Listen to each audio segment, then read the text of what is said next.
pietracupambrony. So, if you are keeping up with the new episodes of My Little Pony that are coming out, there was one that was released just this weekend called The Main Attraction. I had to look at that. I keep forgetting. So, it was called The Main Attraction, and I have a few things to say about it. The episode kind of hit a few things that I really wanted to talk about. So first I'm going to do a quick synopsis of the episode. Episode synopsis. So here's the basic plot of the episode. Applejack has a friend, and that friend goes off to become popular. And then she gets a manager, and that manager's supposed to help her become popular. And the manager's getting her to do all this crazy stuff to help make her popular. And then Applejack's like, I don't think that you need to do all this stuff. It's not really you. And then she kind of responds by going like, oh, but my manager would never do anything that's not in my best interest. So I'm sure he's keeping my best interest in mind when he's doing all this stuff. And then Applejack's like, no, I don't believe that. And then Applejack goes to her and she's like, look, your manager doesn't have your best interest in mind. And then she's like, oh my goodness, my manager doesn't have my best interest in mind. And then she fires her manager. And then her manager leaves. And then she's like, oh snap, I just fired my manager. How am I going to be popular? And then Applejack's like, don't worry. Just be yourself. Just be yourself. And she's just kind of like, okay. And that is it. That is the end. This has been an episode synopsis.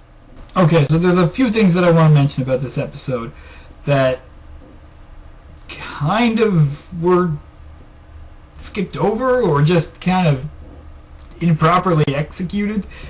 The one thing, and this is kind of a short one and mainly just a bit of a gripe of mine personally, you do not have to take anything I say with any amount of severity or seriousness.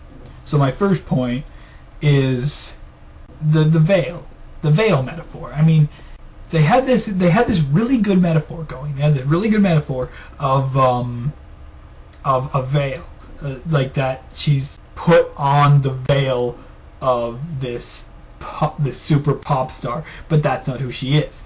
And they mention it several times in the episode, why you gotta hide behind that veil, or something like that. I don't remember the exact line. A pony who hides behind a veil so thick she can't see when some pony's using her? And another one was, at the end, she said that she took the veil off. Throw off the veil, it's finally time. This metaphor would be really good if it wasn't for one thing. You see, metaphors are great, unless you make them literal. She was wearing an actual veil. The entire episode. And when she took the veil off, she actually took the veil off. I mean,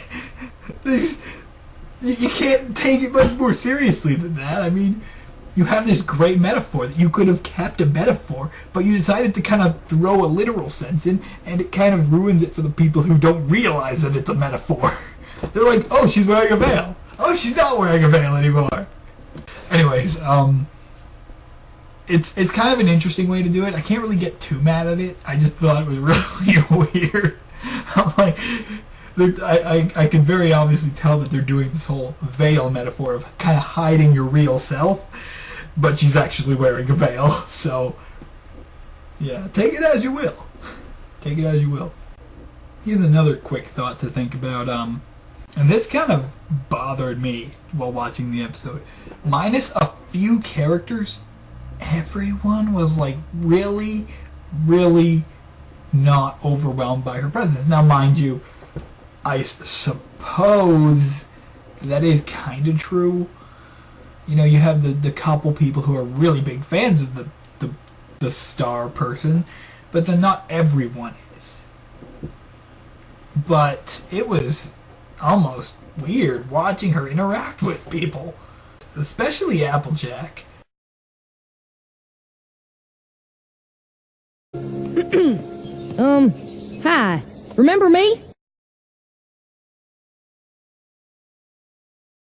He's meeting with the school ponies. The school ponies will be so happy to hear that, Rara.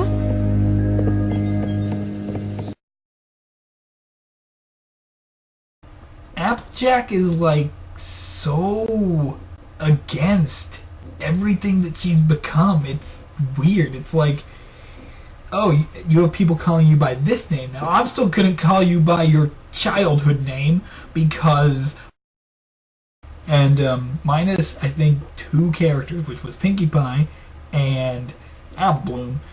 Everyone else was just kind of like, oh yeah, person. Didn't really, none of the. Even though she had this stupid dramatic entrance. Here's another thing that really hurt me about the episode. Before that song, so first thing, it's the middle of the day. It is very obviously the middle of the day. And then they're like, okay, let's do a rehearsal. And right before they sing that song, which I'm going to get into in a bit. So they go to do a rehearsal, and think of it, it is the middle of the day. It is the middle of the day, and they go to do a rehearsal, and then the lights dim and the screen goes black. Now, most people who are watching this on air while it was airing are like, "Oh, look, a commercial." No, it's not a commercial. They dimmed the stage to black so that they could have a dramatic entrance for the song. Okay, that's cool. How did you dim the stage to black in the middle of the day? How is that? You just block out the sun? No, sun, you're not allowed to shine right now.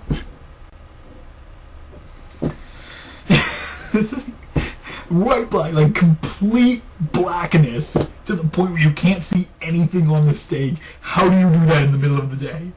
It was the middle of the day when they started. It was the middle of the day when they were finished. But still, complete blackness.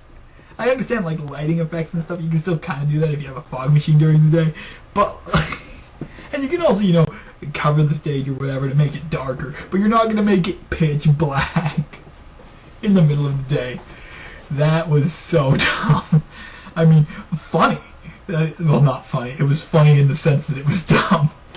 It was kind of a bit of a plot hole that they didn't realize when they were doing it. They didn't think, oh, this is in the middle of the day. How are we going to make the stage black? Anyway, the whole episode did seem a bit rushed, though. Especially since you have 2 songs in the episode that really aren't plot heavy. Not like Winter Wrap-Up, where you can explain half the plot in the first singing of Winter Wrap-Up, and during the instrumental second Winter Wrap-Up, which I checked, it is an instrumental version of Winter Wrap-Up. The exact same length, 3 minutes and 42 seconds, I think. And they just have a montage for that second one. But this, they lost a lot of episode time with those 2 songs. I guess it stinking ruined all their pacing. Another thing, the manager was too evil. He was too evil. He was completely in it for himself. He did not care anything about her. He didn't even really care about her. He cared about himself, and he cared that she was popular and that he worked for her. Until the point where she's like, yeah, I can totally do this without you. And he's like, I bet you can't, and leaves. And it's like, okay. I don't know if this would be into your character, because you seem like the kind of person who wants to be with her, managing her, because you get stuff out of it. But hey, we have an episode to finish, and we have 3 minutes of music in this episode, which means we only have 19 minutes of episode. And that's not including the main theme, which is probably about a minute and something long. But enough of me talking. I need to talk about music. I'm not going to talk anymore. I'm going to music by talking about it. So, just a quick introduction to that song, that thing that happened in this episode. Yeah, I need to say a few words about that, because I'm not just any pony, I think you know. That was... how do I put this? What would my opinion about that song? I loved it. it was great. But of course, someone who is a fan of both pop and techno music would like this kind of song. It's very much a pop song. I actually think it was done very well. I actually enjoyed listening to it. I continued to listen to it after I watched the episode a couple times.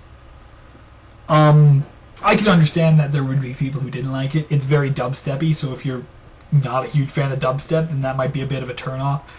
If you like more of the softer stuff, or if you like more of the instrumental stuff, then, you know, everyone has their own preferences, really. So yeah, I really like that song. I really like both songs in this episode. And just as a final word, this episode, first thing, it has rekindled my faith in the music for My Little Pony, because I found that for most of Season 5, minus 2 songs, and also the friendship games as well, the music has been really lackluster for the most part. I mean, there's still good songs that come up. I'll Fly was pretty good. I like that. The song that Diamond Tiara sang, I also really liked. But this episode has officially gotten not my first favorite, but my first and second favorite song from Season 5. Not for the whole series. Because Rainbow Rock's music was way too good. And that's everything. I've got nothing else to talk about. But there you go. This is gonna be a disaster! I'm gonna be terrible! Ben Gallup was in charge of everything. The lights, the visuals, the sound. When you're simply yourself, you're the brightest star I've ever seen shine. Okay, so all I have to do is rewrite the song. This song may be familiar, but yet it's totally different. Write new lyrics for the song, write piano for the song, hire an orchestra, which probably isn't that hard considering how many people Twilight invited to this music festival, write all of the orchestra's parts, or have them write their parts, and then perform a song that you've barely rehearsed. Yes, that's much less stressful. Razzle dazzle, glitz and glam, turn it all up, it's a spectacle. Hear the applause, to impress, not just a pony. I'm an accountant. I take this review thing very seriously.